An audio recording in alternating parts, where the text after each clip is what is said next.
सुनो ध्यान से बात को। यहाँ हम लोग जो स्टडी कर रहे हैं पी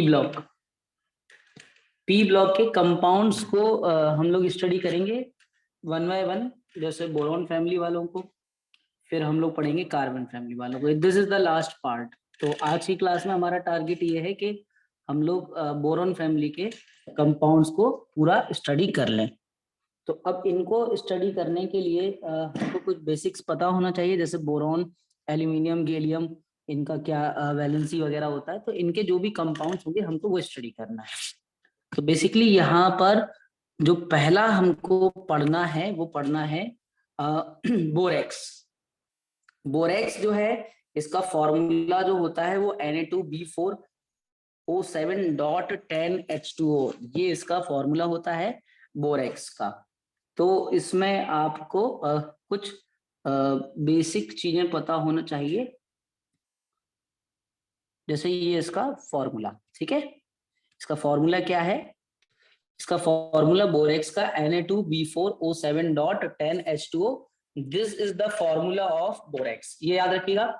अब बोरेक्स की प्रिपरेशन कैसे होती है? तो बोरेक्स की जो प्रिपरेशन होती है वो होती है Ca2B6O11। ये Ca2B6O11, इससे इसकी प्रिपरेशन की जाती है। Ca2B6O11 साथ में सोडियम कार्बोनेट।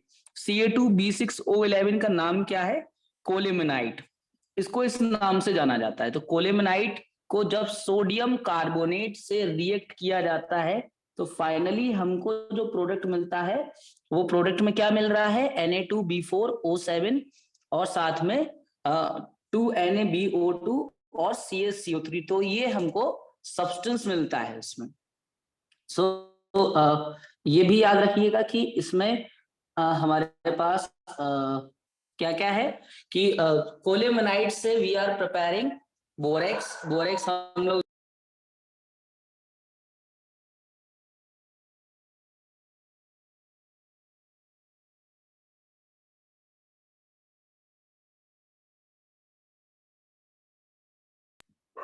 तो ये बोरेक्स के लिए हो गया। अच्छा, बोरेक्स की अगर प्रॉपर्टीज की बात की, ज्यादा हमको डीप में नहीं जाना है, ये बोरेक्स की प्रिपरेशन की रिएक्शन हो गई। और इसमें याद रखना है कि जो कैल्शियम कार्बोनेट होता है उसको हम लोग फिल्ट्रेशन के थ्रू अलग कर लेते हैं फ्रॉम बोरेक्स, क्योंकि कैल्शियम कार्बोनेट का जो प्रेसिपिटेट यहाँ प्रिपेयर्ड होता है वो प्रेसिपिटेट जो है वो इसी बोरेक्स के साथ रह जाता है, जिसको हम लोग फिल्ट्रेशन के थ्रू इसको अलग कर लेते हैं। अब बोरेक्स का यहाँ मैंने एक प्रॉपर्टी लिखा हुआ है कि it is colourless, crystalline solid के फॉर्म में होता है इन वाटर। In water. एक और बात, इसका स्ट्रक्चर मैंने यहाँ बनाया हुआ है, ये स्ट्रक्चर भी आप बना लेना अपने नोटबुक में कि बोरेक्स का जो स्ट्रक्चर होता है जिसमें जो वाटर के 10 मॉलिक्यूल्स है वो कुछ इस तरह से इसका स्ट्रक्चर चलता है। ये एक बेसिकली ये जो स्ट्रक्चर है ये बोरेक्स के अंदर पाए जाने वाला एक आयन का स्ट्रक्चर है। ये जो स्ट्रक्चर है ये स्ट्रक्चर है B4O5 और OH होल 4। ये साथ में इस पर एक -2 चार्ज भी होता है, तो ये -2 चार्ज। तो ये स्ट्रक्चर इसका है B4O5। ये क्या है? ये B4O5 जो है ये इसी का मतलब बोरेक्स का ही जो आयन फॉर्म होता है वो ये फॉर्म होता है B4O5 OH होल 4-2। तो उसका ये स्ट्रक्चर है। उस स्ट्रक्चर में कभी कभी ना ऐसे बेसिक क्वेश्चन जाते हैं कि इस स्ट्रक्चर के अंदर बोरॉन और ऑक्सीजन वाले कौन है, मतलब बोरॉन और ऑक्सीजन से कौन कौन कितने बॉन्ड से कनेक्टेड है। कि ये बॉन्ड है बोरॉन ऑक्सीजन के बीच में, एक ये है। तो एक ऑक्सीजन, ये ऑक्सीजन क्या करना है, ध्यान से सुनना। ये वाले जो ऑक्सीजन है, ये वाले ऑक्सीजन, ये वाला ऑक्सीजन, ये वाला है, ये चारों ऑक्सीजन कर क्या रहे हैं? ऑल एक और ऑक्सीजन, ये 5 ऑक्सीजन, मतलब पांचों ऑक्सीजन क्या कर रहे हैं? पांचों ऑक्सीजन का पर्पस ये है कि ये सब के सब ज्वाइन किए हुए हैं। किसको ज्वाइन किए हुए हैं? ये बोरॉन को कनेक्ट किए हुए है। तो ये एक स्ट्रक्चर भी आप याद रख सकते हो इसके रिगार्डिंग। बोरॉन की कुछ रिएक्शन की बात की जाए, जैसे बोरॉन की रिएक्शन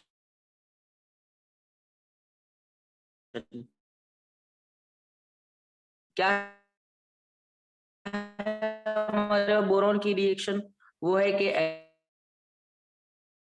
Na2B4O7। याद रखना कि ये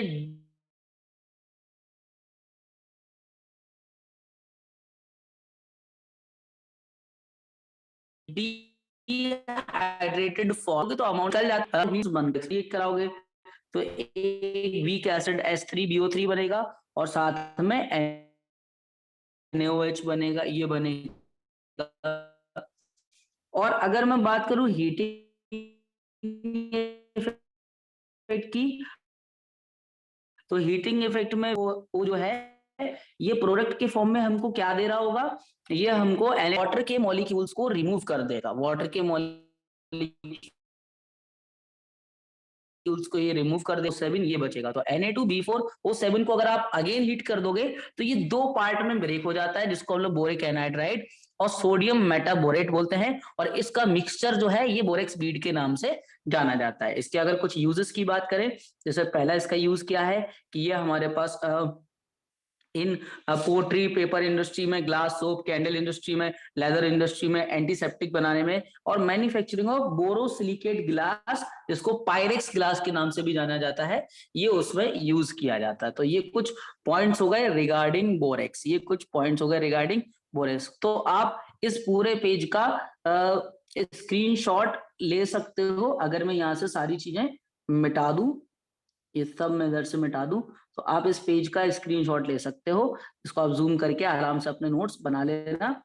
इसमें बोरेक्स बीड मैंने जिसको लिखा था वो भी आप सब लिख लेना कि बोरेक्स बीड वगैरह क्या था। अब हम लोग आगे बढ़ते हैं, नेक्स्ट समझते हैं, that is orthoboric acid. Orthoboric acid हमारे पास, ये बोरिक्स वर्ड टाइपिंग एरर कर दिया उन्होंने, ये ऑर्थोबोरिक है, BORIC, orthoboric acid. Orthoboric acid या जिसको बोरिक्स एसिड भी कहा जाता है, ऑर्थोबोरिक एसिड।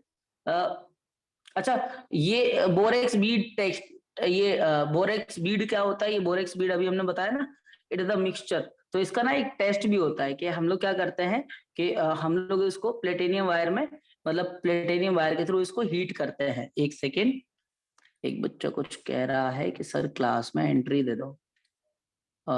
1 मिनट, चलो। हाँ, तो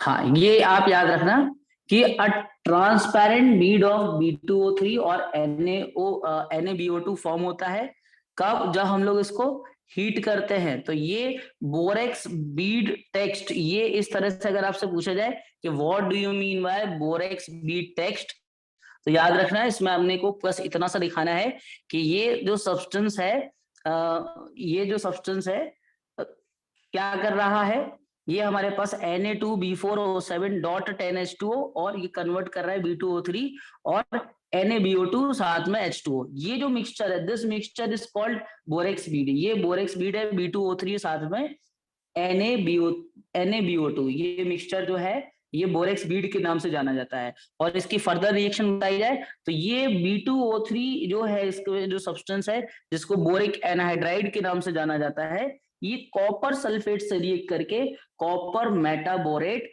जो कि ब्लू कलर का सब्सटेंस फॉर्म करता है। तो ये याद रखना कि इस मिक्सचर के अंदर ना कॉपर आयन से, इसी वजह से ये ब्लू कलर का सब्सटेंस फॉर्म हो रहा है। तो ये छोटी छोटी बातें हैं रिगार्डिंग बोरेक्स बीड टेस्ट। तो आपको याद क्या रखना है, आपको याद रखना है बोरेक्स का फॉर्मूला, उसकी प्रिपरेशन, उसका जो हमारे पास टेट्रा न्यूक्लियर जो आयन इसका बनता है B4O5OH होल 4 -2, इसका आपको याद रखना है कि ये सब्सटेंस जो है, अच्छा इस सब्सटेंस का जो जनरल फॉर्मूला आपको बुक्स के अंदर ना बोरेक्स का ये फॉर्मूला हमको बोरेक्स का क्या मिलता है, Na2B4O7, Na2B4O7 और डॉट में लिखा होता है 10H2O। याद रखना कि the correct formula of this compound is, इसका जो करेक्ट फॉर्मूला है वो ये है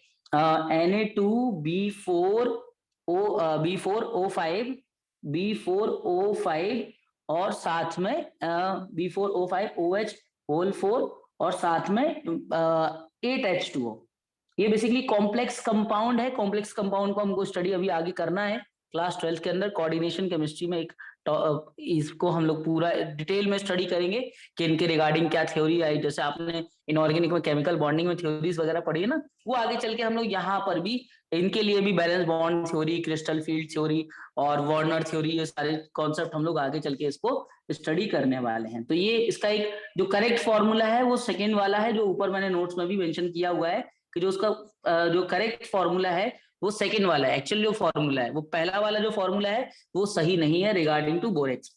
अच्छा, बोरेक्स में हमारे पास जो सेकंड कंपाउंड आता है, मतलब जो बोरॉन का हमको सेकंड कंपाउंड स्टडी करना है वो हमको पढ़ना है ऑर्थोबोरिक एसिड। ऑर्थोबोरिक एसिड है क्या?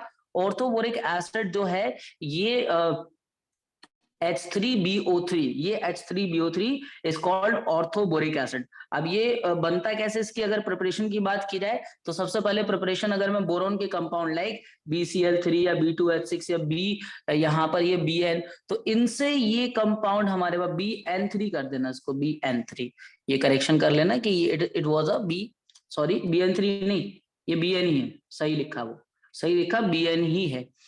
तो ये हमारे बोरोन नाइट्राइड है, ये बोरोन नाइट्राइड। तो ये इनसे अगर आप प्रिपेयर्ड करोगे बोरिक एसिड को, तो बोरिक एसिड को प्रिपेयर्ड करने के लिए हम लोग बोरोन को अगर वाटर के साथ यानी हाइड्रोलिसिस कराया जाए, चाहे वो नाइट्राइड हो, चाहे हाइड्राइड हो, चाहे वो हैलाइड हो, बोरोन के BCl3, B2H6 और Bn, इन तीनों का अगर हाइड्रोलिसिस करेंगे तो हाइड्रोलिसिस में हमको प्रोडक्ट के फॉर्म में बोरिक एसिड मिलेगा।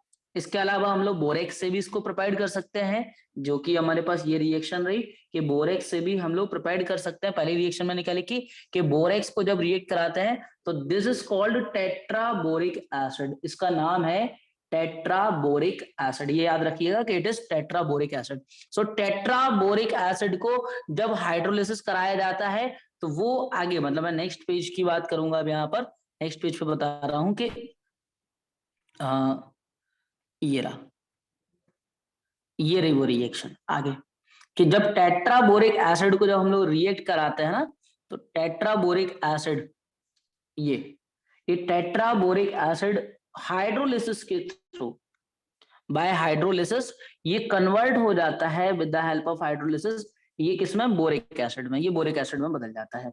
तो एक जनरल रिएक्शन ये रही, जनरल रिएक्शन मतलब ओवरऑल रिएक्शन की बात हो रही है क्या, कि जब हम लोग बोरेक्स को सल्फ्यूरिक एसिड और वाटर से रिएक्ट कराते हैं तो वहां पे बोरिक एसिड मिलता है। बट याद रखना कि बोरेक्स डायरेक्टली हमको बोरिक एसिड नहीं देता, पहले वो टेट्राबोरिक एसिड बनाता है, जो कि टेट्राबोरिक एसिड जो है वाटर यानी कि हाइड्रोलिसिस के थ्रू वाटर से रिएक्ट करके बोरिक एसिड बनाता है। तो ओवरऑल रिएक्शन भले ही ये रही हो, बट याद रखना कि यहाँ इंटरमीडिएट जो है वो टेट्राबोरिक एसिड बनता है, मतलब पहले tetraboric acid after that boric acid. तो ये रिएक्शन आप याद रखना।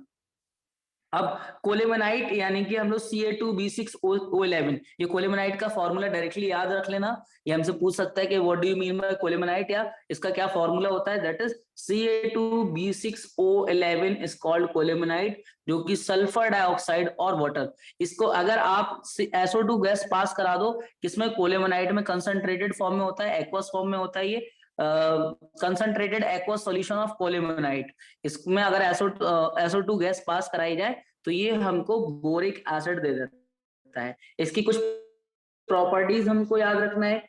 बोरिक एसिड की क्या क्या प्रॉपर्टीज हम लोग याद रख सकते हैं कि it is white crystalline solid, ये व्हाइट क्रिस्टलाइन सॉलिड है, ठीक है। ये हमारे पास निडल शेप में होता है, निडल शेप में, स्पैरिंगली सॉल्युबल है वाटर में एट रूम टेम्परेचर, बट अगर हॉट वाटर में आप करोगे हाईली सॉल्युबल हो जाएगा। तो नॉर्मल वाटर के अंदर स्पैरिंगली सॉल्युबल है, पूरी तरह डिसॉल्व नहीं होता, बट अगर आप इसको हाई टेम्परेचर पे, अगर आप इसको हाई टेम्परेचर पे यानी कि हॉट वाटर से कराओगे तो ये कन्वर्ट हो जाएगा, हॉट वाटर के केस में it will converted into soluble form, तो ये बहुत ज्यादा सॉल्युबल हो जाएगा। तो ये पॉइंट भी आप याद रखना। और क्या पॉइंट याद रखना है इसका, कि ये it is acidic in nature, it is acidic in nature, it is acidic in nature, ठीक है। तो वीक मोनोबेसिक एसिड है, मोनोबेसिक का मतलब ये है कि एक H प्लस देगा। मोनोबेसिक का मतलब क्या होता है, जो एक H प्लस प्रोवाइड करे। तो मोनोबेसिक एसिड है, वीक है। वीक मतलब कि इसके अगर आपने 1000 मॉलिक्यूल लिए तो उसमें से लगभग 10 से 20% मॉलिक्यूल, यानी कि लगभग 10-20 मॉलिक्यूल्स ही ऐसे होंगे, या लगभग 50-100 ही मॉलिक्यूल्स ऐसे होंगे जो ब्रेक होंगे, लगभग 800 से 900 मॉलिक्यूल ऐसे होंगे जो ब्रेक डाउन नहीं करने वाले। तो वीक नेचर का है। हीटिंग इफेक्ट की बात की जाए तो रेड हॉट ट्यूब से इसको पास कराने पर बोरिक एसिड जो है वो डिकम्पोज हो जाता है B2O3 में। ठीक है, ये हमारे पास boron diboron trioxide आप कह सकते हो, डाई बोरॉन ट्राई ऑक्साइड में साथ में अमाउंट ऑफ वाटर भी रिलीज करता है। इसके अलावा अगर मैं इसकी कास्टिक सोडा से रिएक्शन की बात करूं तो B3H3BO3 यानी कि बोरिक एसिड सोडियम हाइड्रोक्साइड या कास्टिक सोडा से रिएक्ट करके सोडियम बोरॉन ऑक्साइड यानी कि सोडियम मेटाबोरेट, सोडियम मेटाबोरेट इसको बोलते हैं सोडियम मेटाबोरेट, ये फॉर्म कर लेता है सोडियम मेटाबोरेट। तो ये फॉर्म कर लेता है सोडियम मेटाबोरेट। तो ये भी आपको याद रखना है कि कास्टिक सोडा से रिएक्ट करने पर जो है ये कन्वर्ट हो जाता है सोडियम मेटाबोरेट में। इसके अलावा इसका जो यूज है वो किस किस तरह से हो सकता है, तो यूज के बारे में आप समझ लीजिए कि ये हमारे पास एक एंटीसेप्टिक की तरह यूज होता है, फेस क्रीम में, फेस पाउडर की तरह, और अदर कॉस्मेटिक्स में। मतलब वहां पर बोरिक एसिड काफी यूज होता है, बोरिक एसिड। और ये हमारे पास आई लोकेशन मतलब मेडिसिन जो बनती है आई के लिए, उसके लिए भी इसका यूज होता है। फूड स्टफ्स को प्रिजर्व करने के लिए भी इसका यूज होता है, और ग्लास इंडस्ट्री और पोट्री में भी इसका यूज होता है। तो ये हमारे पास एक बात हो गई रिगार्डिंग बोरिक एसिड। अब हमको दो ही यहाँ पर कंपाउंड्स को स्टडी करना था रिगार्डिंग बोरॉन, एक तो बोरेक्स और एक डाइबोरिक एसिड। इसके अलावा हम लोग यहाँ पर डाइबोरोन को भी स्टडी करेंगे, थोड़ा बहुत, ज्यादा नॉट इन डिटेल, बट डाइबोरोन को हम लोग स्टडी करने वाले हैं यहाँ।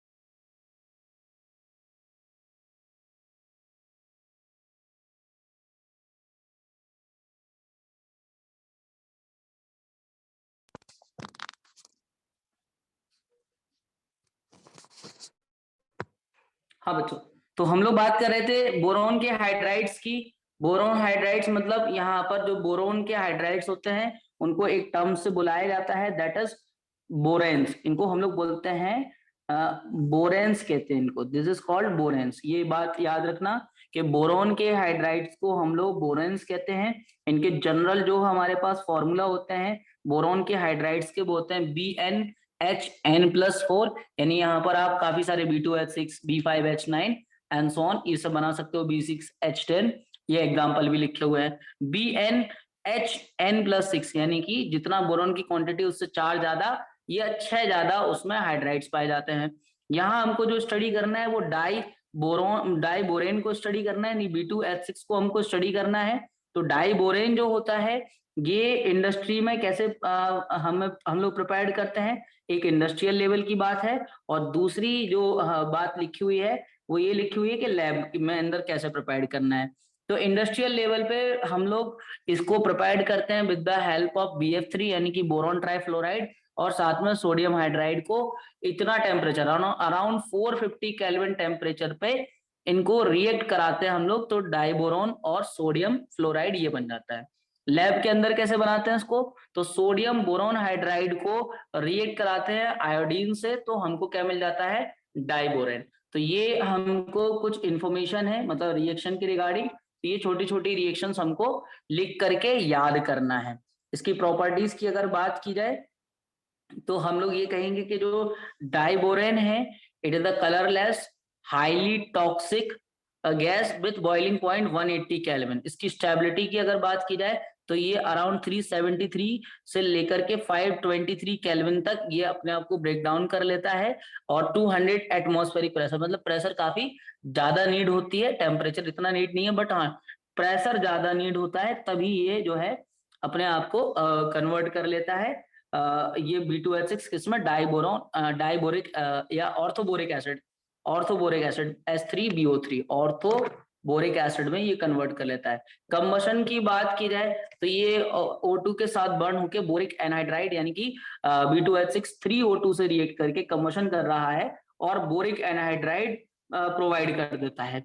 इसके अलावा हम लोग इसके ये रिएक्शन भी याद रखेंगे कि B2H6 जो है वो वाटर से रिएक्ट करके H3BO3 यानी कि ऑर्थोबोरिक एसिड, बोरिक्स नहीं है, बेटा बोरिक, BORIC बोरिक एसिड ये फॉर्म कर लेता है। ठीक है, इसके अलावा हम लोग अमोनिया से रिएक्शन याद रख सकते हैं।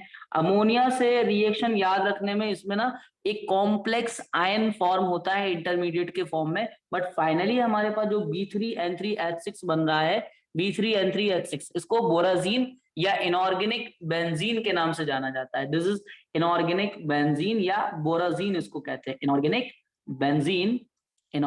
बेंजीन, और इसको हम लोग बोलते हैं बोराजीन। ये छोटी सी बात याद रखना रिगार्डिंग दिस कंपाउंड। हालांकि मैंने इसमें शायद एक और नोट छोड़ा हुआ है, सो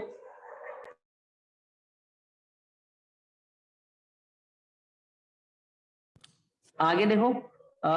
इसमें एक सेकेंड, आई थिंक ये शीट यहीं पर कंप्लीट हो गई। चलो कोई नहीं, मैं इसी को आगे बढ़ाता हूँ।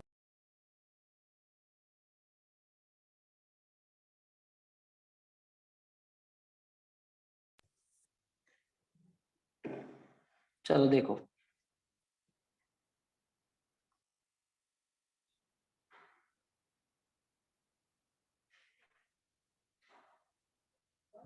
अब हम लोग इसमें ये बात कर लेते हैं कि भाई हमने ये तो समझ लिया कि B3N3H6 जो है वो हमारे पास इनऑर्गेनिक बेंजीन होती है, और B2H6 का आपको स्ट्रक्चर याद है जिसमें हम लोगों ने बनाना बॉन्ड की फॉर्मेशन की थी, तो वो भी आप एक बार उसका स्ट्रक्चर वहां से देख लेना। यहाँ पर बोरॉन का एक लास्ट पार्ट और मैं बता दे रहा रिगार्डिंग एलम्स। तो एलम्स क्या होते हैं, एक क्रिस्टल होते हैं एलम्स बेसिकली, जो कि हमारे पास एक डबल सॉल्ट है, डबल सॉल्ट उनको कहा जाता है, या एडिशन कंपाउंड भी कह सकते हो आप इनको, जिसमें मॉलिक्यूल्स आपस में ऐड हो जाते हैं, उनको हम लोग एलम्स या फिर डबल सॉल्ट्स बोलते हैं।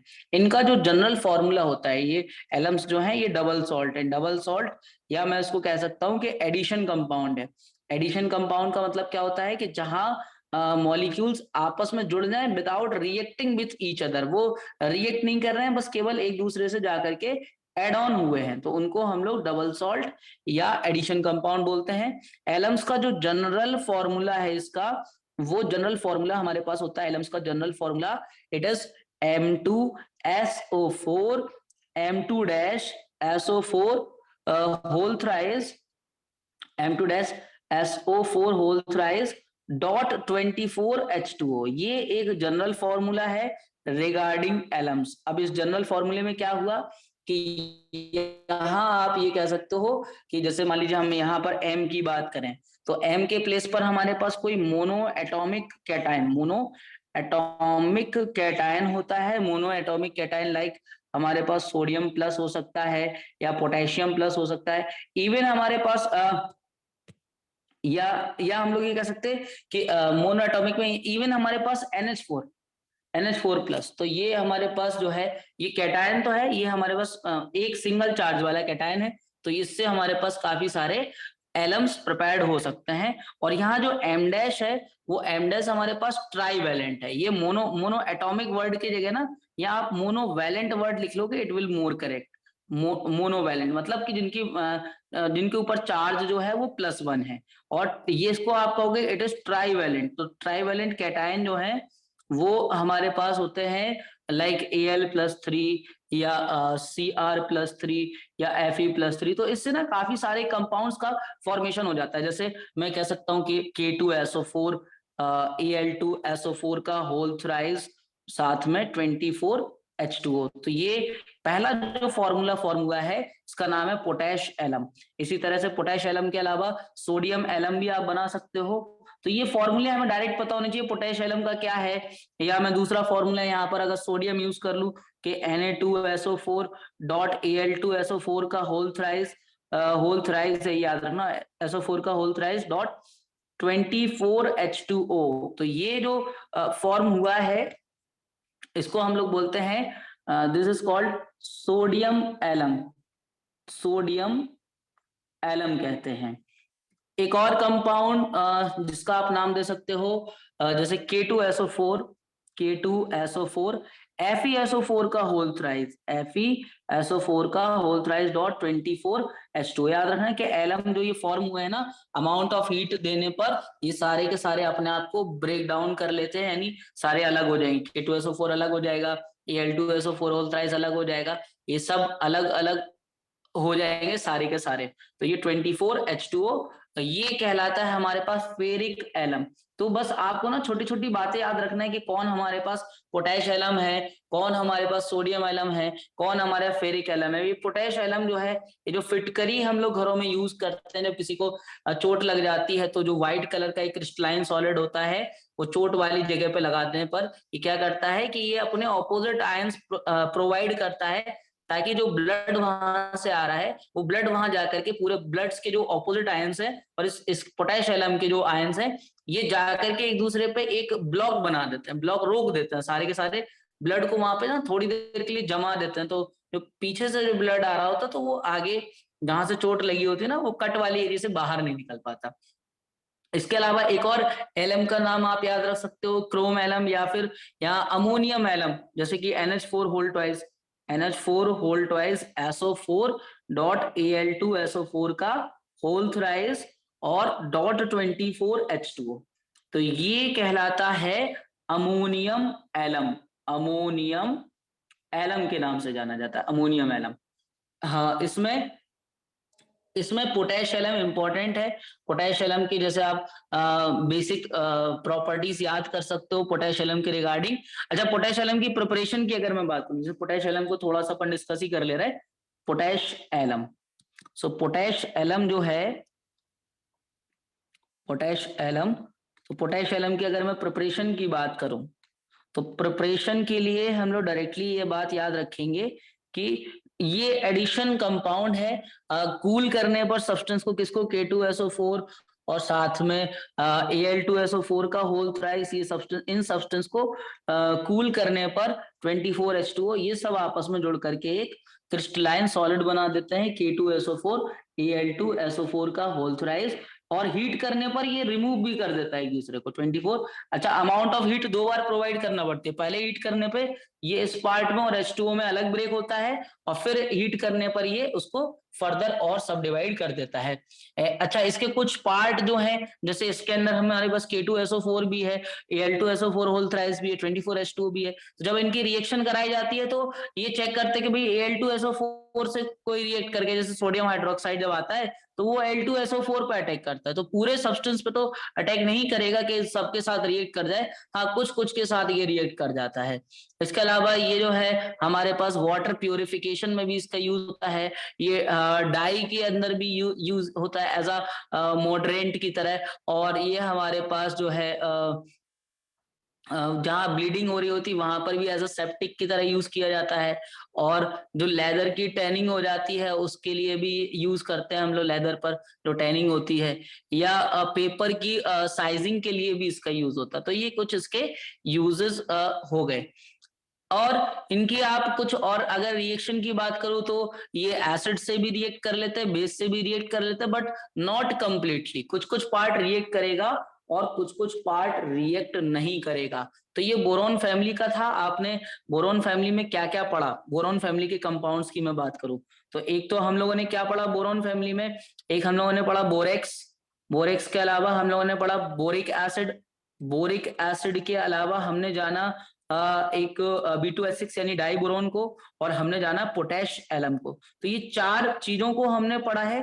अब यहाँ हम लोग इसके अलावा हम लोग अब स्टडी करेंगे कार्बन फैमिली के मेंबर्स के रिगार्डिंग। तो कार्बन फैमिली के मेंबर की मैं बात करूं तो यहाँ पर हमको एक तो एलोट्रोप्स पढ़ना है कार्बन के, जो आप ऑलरेडी पढ़ चुके होंगे, जैसे डायमंड, ग्रेफाइट, फुलरीन, ये तीन चीजें तो आप पढ़ ही चुके होंगे। इसके अलावा कार्बन का एक फेमस कंपाउंड है CO2 carbon dioxide, carbon monoxide भी हमको पढ़ना है, और सिलिकॉन के भी हमको कुछ सिलिकेट्स पढ़ना है, वो अलग अलग तरह के उसके स्ट्रक्चर्स पढ़ना है सिलिकेट्स के। तो कल की क्लास में हम लोग कोशिश करेंगे कि जितना पार्ट कार्बन वाला बचा हुआ है वो भी कंप्लीट कर दें, ताकि आप इस पूरे चैप्टर से फ्री हो जाओ।